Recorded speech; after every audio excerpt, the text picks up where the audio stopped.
All right, time to go teach.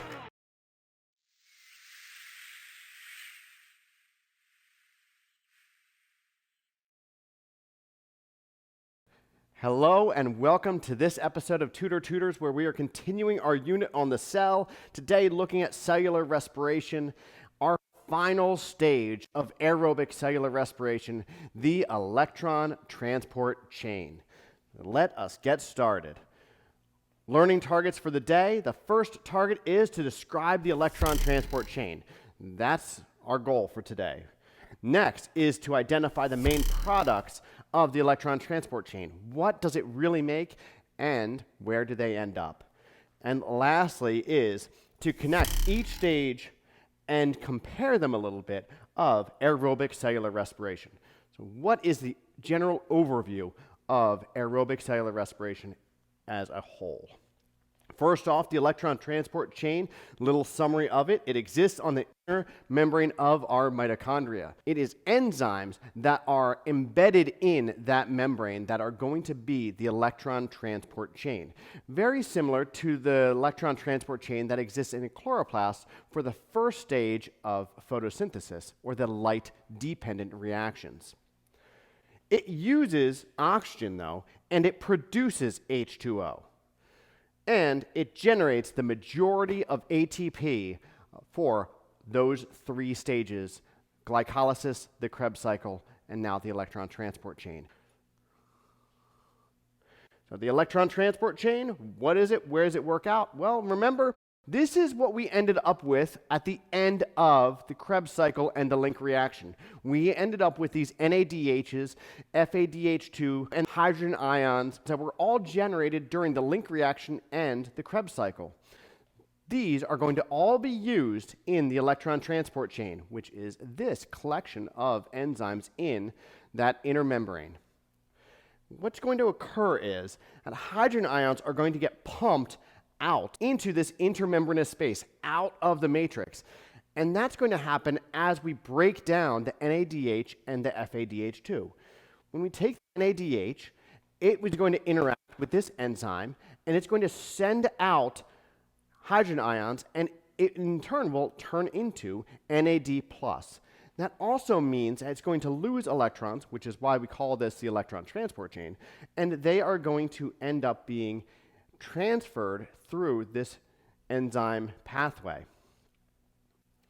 This is also going to occur with the FADH2, where the FADH2 is going to bind to a different enzyme because it has to be very specific for the enzymes. And it will also break down, releasing its hydrogen ions and its electrons, the electrons into the electron transport chain, but the hydrogen ions still be within the matrix.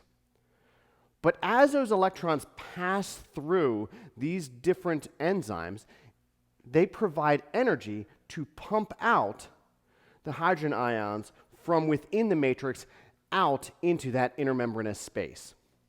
And this process is going to continue on and on and on, as NADH and FADH2 are going to be able to bind to these different sections of the electron transport chain and thus release their hydrogen ions and also release electrons into the electron transport chain.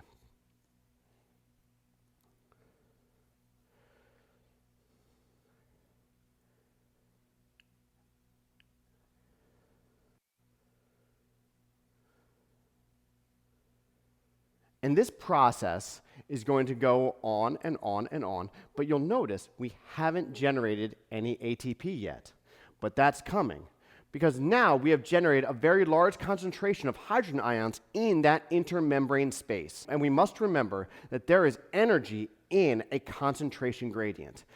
The hydrogen ions will travel down that concentration gradient, releasing energy. And that's where this enzyme comes in. It's again ATP synthase, which was also seen in the thylakoid membrane for photosynthesis in that light-dependent reaction. And as the hydrogen ions pass through this ATP synthase, just like what they did before, we are going to end up taking our ADP and our phosphate, and we are going to generate the energy to bond them together, and they will become ATP. They will bond together through this process of just taking these hydrogen ions through, and now we have generated an adenosine triphosphate molecule as those hydrogen ions pass through. Now, you might have noticed we still haven't used oxygen yet. And oxygen is required for both the Krebs cycle and for the electron transport chain to occur.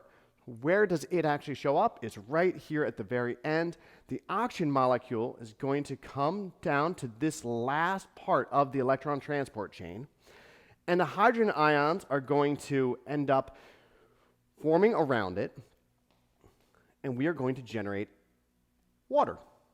As the electrons and the hydrogen ions bond with the oxygen atoms, we generate H2O. And oxygen is our final electron acceptor. Without oxygen present, the electrons would have nowhere to go, and the electron transport chain would not be able to function. That is why oxygen is required for the electron transport chain and the Krebs cycle to actually take place, because we need electrons to have somewhere to go at the very end. And that is in the formation of water.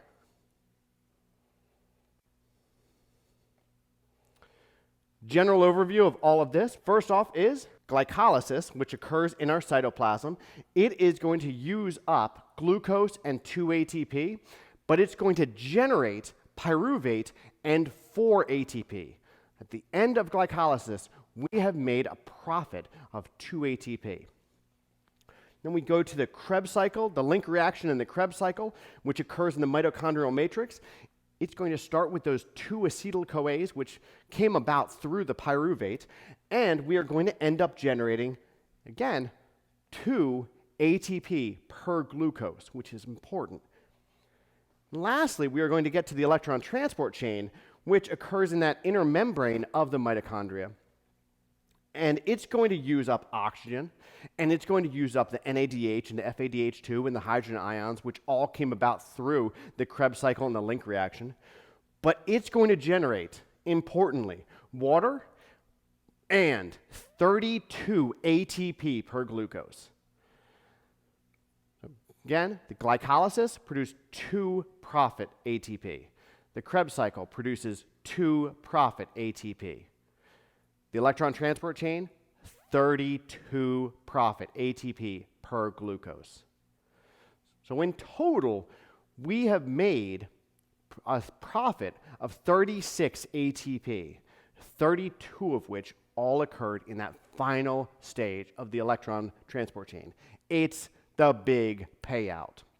Without the electron transport chain occurring, you don't get nearly as much ATP as you would if it does take place. So in summary of all of this, cellular respiration's purpose, it is to produce ATP, which is why that final stage, the electron transport chain, is so important, because it's where the vast majority of ATP is produced. Glycolysis and the Krebs cycle, they produce what is going to be used for the electron transport chain. And without oxygen, you don't have that final electron acceptor, which is required for the electron transport chain to function. You wouldn't be able to have electrons pass through the chain because they'd all get backed up. They need somewhere to go at the end. And that reaction between the hydrogen ions, the electrons, and the oxygen atoms to form water is what allows the electrons to have somewhere to go, and thus the electron transport chain can continue to function. And that concludes the stages of aerobic cellular respiration. Until next time, be awesome, stay awesome.